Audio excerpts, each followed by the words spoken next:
Hey, welcome to today's rundown. My name is Cmore.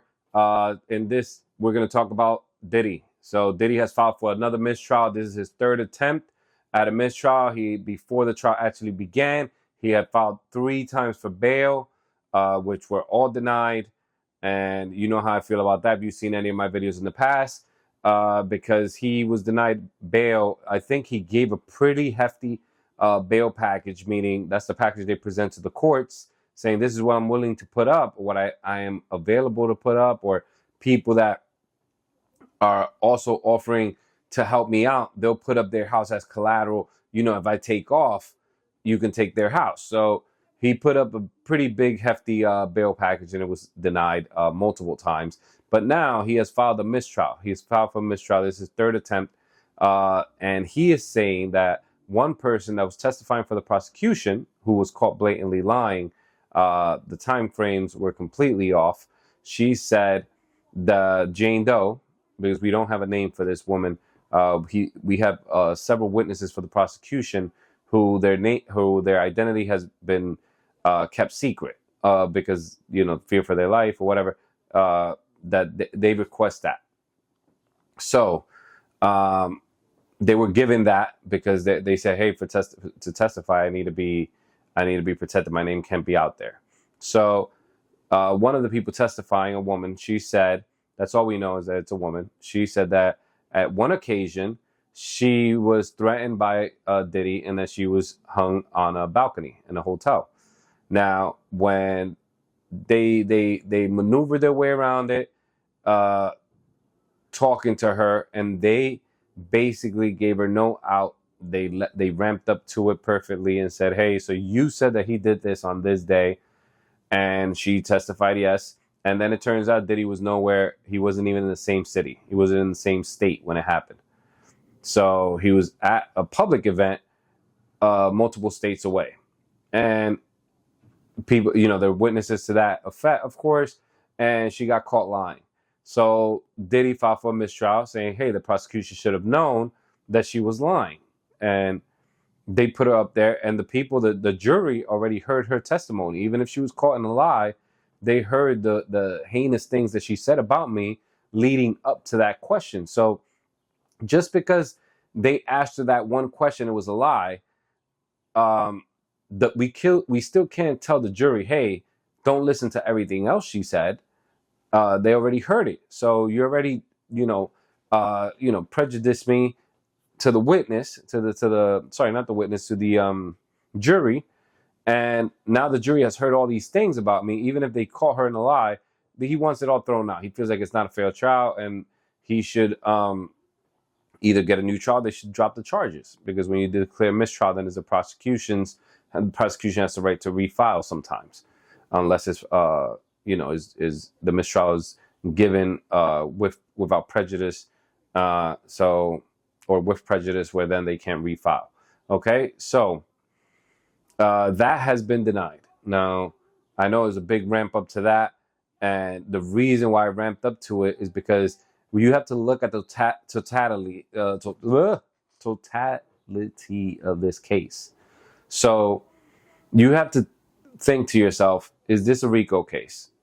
Majority of these people testifying against Puff is women and other people, ex-workers, who say that they were paid to come in and perform acts with Cassie, which it is a public face, and she is not sealed, so her stuff is out there, and saying that she did things with this man, with multiple men, and the claim is that he watched. Now, Puff never reached out to these men, never spoke to these men, never exchanged money with these men. Okay, so there's that. Number two, the trafficking aspect to it. These women were in years-long relationships with him, and they were paid. They were on a salary. A couple of the girls were, and they were on a salary. So basically, this is a girlfriend who you're paying. Hey, you're paying her rent, you're paying her bills, so she can, because you're a famous person, you're traveling, and you have her coming along with you, and because she's not making money, you're giving her money to supplement that. Say, hey, I'm pulling you away from being able to work, so I'm going to give you some money to help you out, and then you come when I need you. and they agreed to this, and now it's called sex trafficking. Okay, so that's one of the sex trafficking charges to it.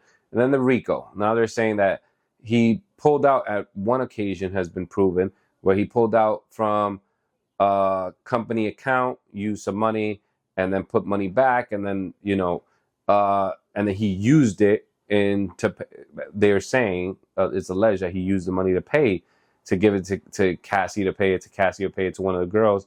And then they're saying that this part pushes upon the RICO case. It helps with the RICO stuff. Now, when I make these videos, and a lot of people aren't making a lot of these videos, they're not making it in the way that I am, where I'm saying, hey, he shouldn't be going to jail for this. When I say that, I'm not saying he shouldn't go to jail at all. I'm not saying he shouldn't go to jail for, assaulting Cassie, which is on camera, and doing other things. But that's not what he's being charged for. And if you start letting your feelings come into play, and you start letting people get arrested and go to jail and not being given bail because, of their skin color, or they say that the judge is black, so it can't be skin color, of their skin color, or a malicious prosecution where they're just hammering extra hard on him because he's a black man, or being more lenient, say, to the guy at Abercrombie and Fitch, who was doing this with male models, and he's fighting his case, and he received bail the same day. He wasn't in jail for 24 hours before they gave him bail.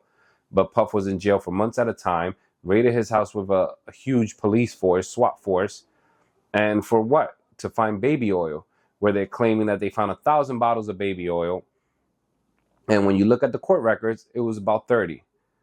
And no one is taking into account the size of his home, and the fact that, he had multiple rooms, and you have a room that has extra bottles of stuff.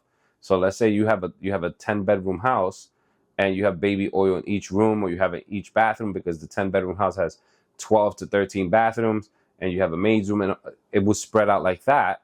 It wasn't all in one room, because they never specified where it was found. That's another thing. I looked at all the paperwork, and it was never specified where the baby oil bottles were found. It wasn't specified that it was found in one place.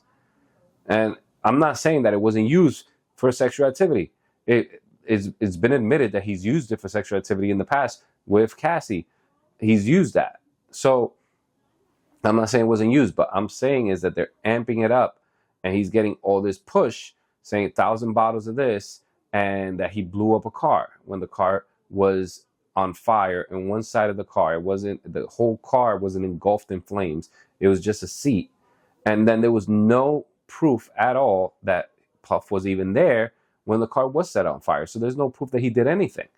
But the narrative is still going around that he blew up a car, and the car was never blown up. And then he spoke to Kid Cudi at another stage saying, hey, I feel bad about what happened. And they're trying to connect that to he feels bad because of the car.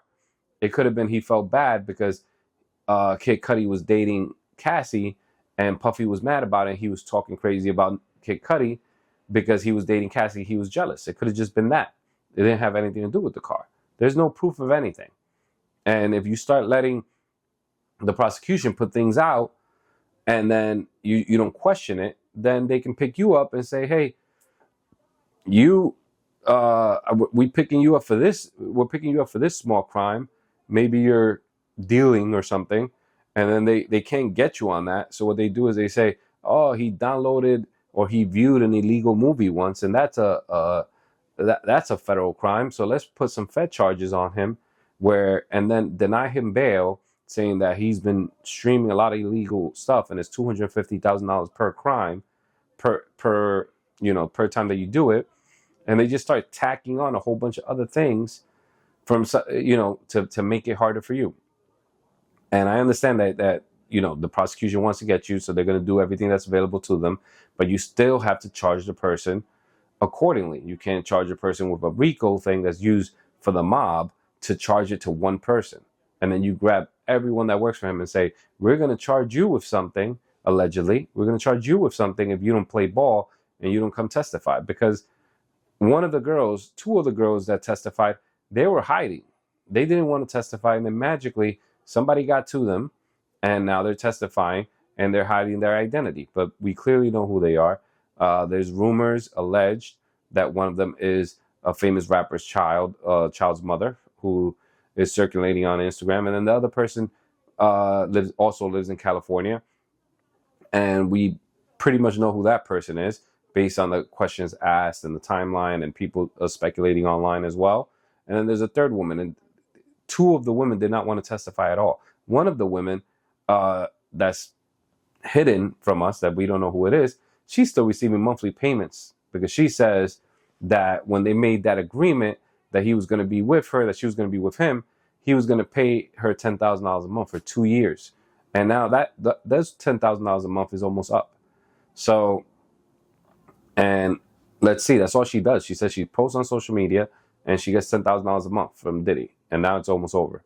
And I don't know what was told to her, but she was not willing to testify, her and the other girl. And then magically they showed up. So I understand the prosecution is going to do what they're going to do, but you should still be charged correctly. If he was charged with assaulting Cassie, if he was charged with, if they had any proof that he was buying drugs or doing, forcing a woman to take drugs, anything like that, or if there was proof that he forced Cassie, gave her the money, and said, hey, you better go give him the money, there was proof, anything like that, you're charged with anything sexual with that stuff, then I would be making a completely different video right now. You just go ahead and lock him up, give him his 5 to 10, give him his 15 years. He's out, and I don't know, Fed time is like 85% of the time you have to do. And then you do some programs and they reduce some time. And yeah, I would say, hey, go ahead and get him. But RICO, this is not a RICO. I'm not sure. I think they can tack on stuff. I'm not sure they can tack stuff on while he's on trial. But I definitely know he's not going to beat all the charges. But the RICO stuff, I don't know how they connect that. If they do connect it, it's definitely because of bias. I feel like the jury's going to be biased to all the heinous stuff that they heard of other things that happened, and then they're just going to file guilty because of that. We'll see how it is. But if you feel Puff is guilty, or they should just lock him up and throw away the key, write in the comments. Let me know how much time you think he's going to get, and if you think he's going to be guilty, let me know if you think he's going to be free. And if he is free, if he beats this case, do you think the prosecution is going to come after him? Because this is federal charges. The still state and local. It has been known that sometimes when a state fails at a case, they file some charges against you and they don't win right away. They can pass that case off. Everything, all the documents that they have, they could have gave it to the feds. They find something federal that you did, and then right then when you beat that case, they arrest you and charge some federal charges on you, and then you have to fight that, and then you got to apply for bail and do all that stuff again. Now again, this is federal. He's charged with federal because it's crossing state lines. But if he beats this, what could happen to him? Are they still going to come after him? Write in the comments what you think. Thanks for watching. This is not the setup that I have normally, but we're working things out, and we're going to get the studio space together. But thanks for watching so far, and I appreciate everyone. Please like, comment, and subscribe to the channel. Peace.